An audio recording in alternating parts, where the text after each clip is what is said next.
Bom dia, garotos e garotas, rapazes e moças, os nonos anos A e B. Aqui é a professora Odete. Espero que estejam todos com muita saúde, muita disposição, que estejam se cuidando, fazendo o que sabe que tem que ser feito, se precavendo, cuidando de si e dos outros, né? Principalmente evitar estar andando, se aglomerando por aí, sem proteção.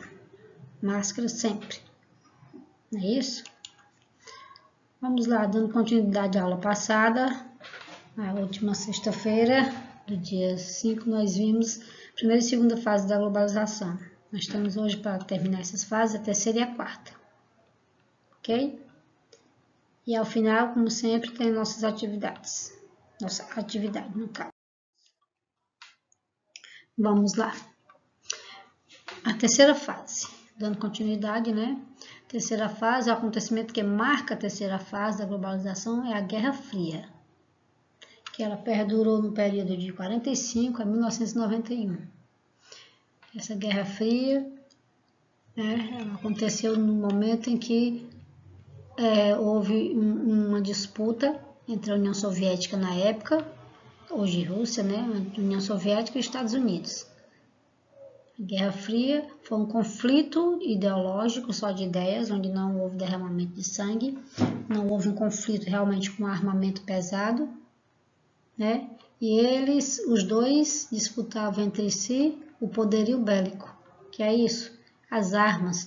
Quando os Estados Unidos faziam um armamento pesado, mostrava o seu poder, divulgava. A União Soviética a mesma coisa, né? Então, um ficava metendo medo no outro. Foi nessa época que surgiu aquele, baseado nessa época aqui, que surgiu aquele seriado 007, que tinha uns espiões, tanto do lado da União Soviética como do lado dos Estados Unidos, né? Voltando aqui.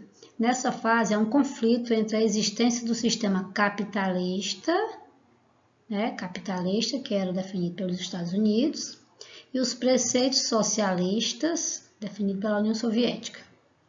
Okay? Sendo essas diferenças responsáveis pelo confronto, né? Pelo conflito, no caso, entre eles dois. O capitalismo, definido pelos Estados Unidos, estava querendo ganhar mais adeptos, dizer assim, né, no mundo todo.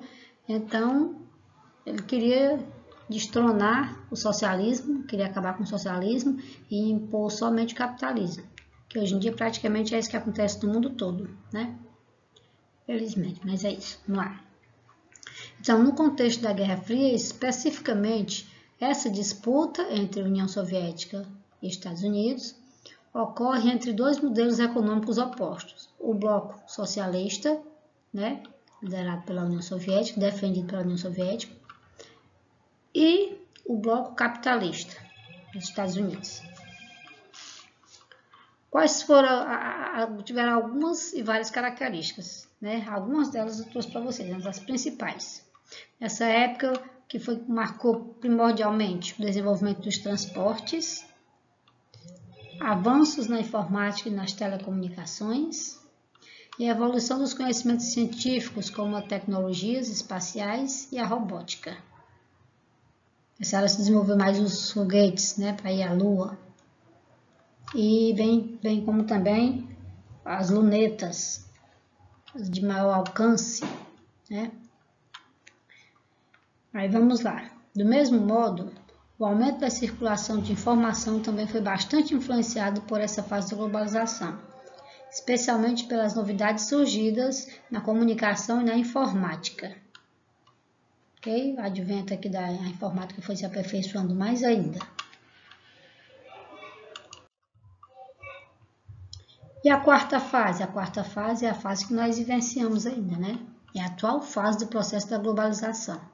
Tem gente que fala na quinta fase, mas vamos parar na quarta fase, que é o que o livro de vocês preconiza, então, né? A quarta fase. Seu início ocorre a partir da queda do Muro de Berlim, né? A queda do Muro de Berlim foi um referencial para que aquela Guerra Fria terminasse, ok? Foi em novembro de 1989. O período chamado de Nova Ordem Mundial.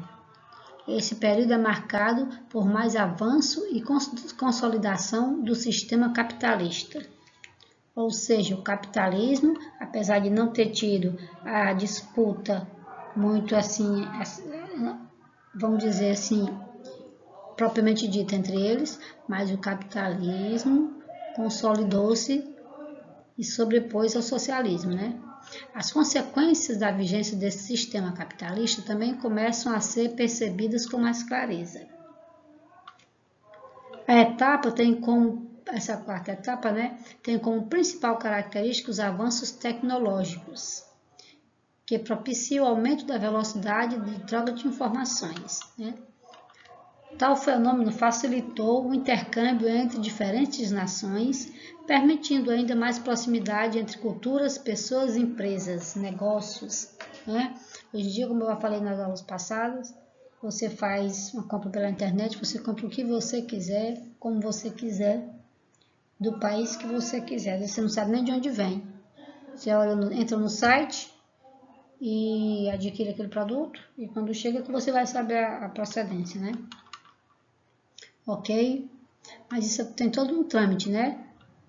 Para poder entrar aqui, para poder ser despachado, direcionado até chegar à sua casa, né?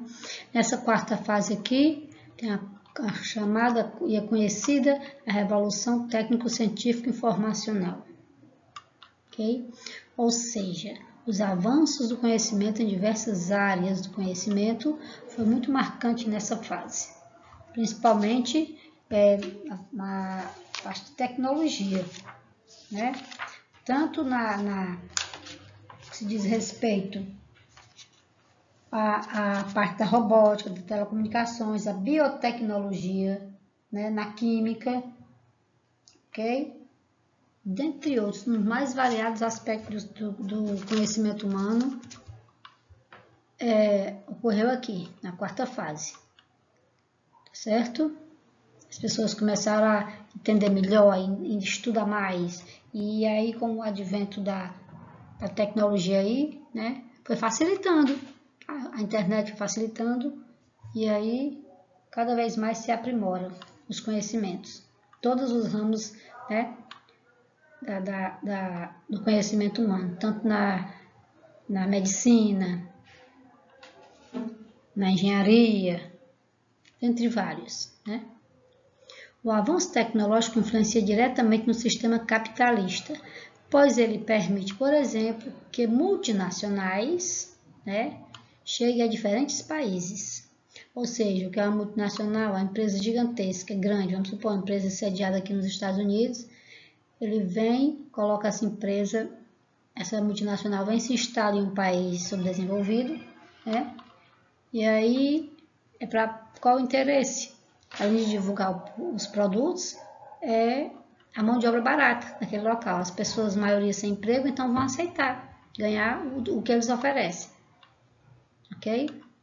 Da mesma forma, o surgimento dos blocos econômicos em diferentes partes do mundo também é típico dessa fase da globalização, né? Os blocos econômicos são acordos que os países se juntam, tem alguns pensamentos, vamos dizer assim, parecidos, alguns interesses em comuns, e aí eles se juntam e formam os chamados blocos econômicos. Cada um tem suas ideologias e tem as suas particularidades, né? Então, só participam daqueles blocos, aqueles países às vezes não tem um convidado, não tem participam, e aí eles têm, às vezes entre si, eles quando os participam do mesmo bloco, os equipamentos eles compram de um para o outro, importam ou exportam, e aí as taxas são mais reduzidas, as taxas da alfândega, da alfandegária, ok? Dentre outras, né? Outra importante, que não pode ter deixado de falar aqui, nessa fase aqui, é a privatização de empresas públicas e pela entrega de alguns setores da economia para empresas privadas. Muitas empresas públicas se tornando privadas. Os governos dessa fase aqui, quando se vê muito pesado por empresas públicas que estão saindo muito dispendiosa para os cofres públicos, dizemos assim, eles privatizam, vendem para terceiros, para pessoas que, né, para outras empresas, né? Outras consequências foram a redução dos direitos trabalhistas, como eu já citei, né? o aumento da concentração de renda e crescimento da pobreza. Ou seja, os ricos ficando mais ricos e os pobres cada vez mais pobres. Isso é um ponto bem negativo, essa fase.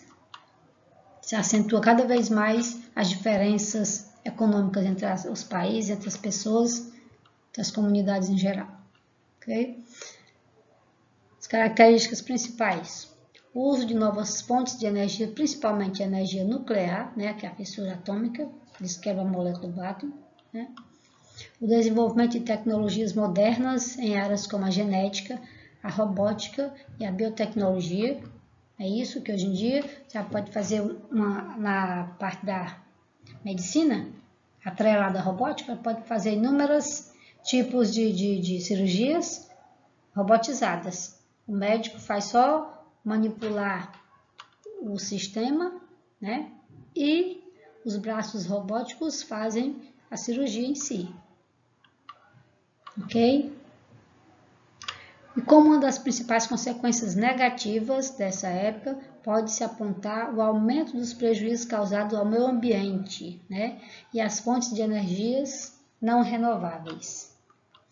Vive tendo cúpulas e mais cúpulas, encontros e mais encontros dos chefes de estados, né, de países, para se reunir para tentar amenizar isso aqui, causas ao meio ambiente. Quanto mais desenvolvimento, quanto mais tecnologia, mais prejuízo ao meio ambiente, né? E mais fontes vão surgindo, né?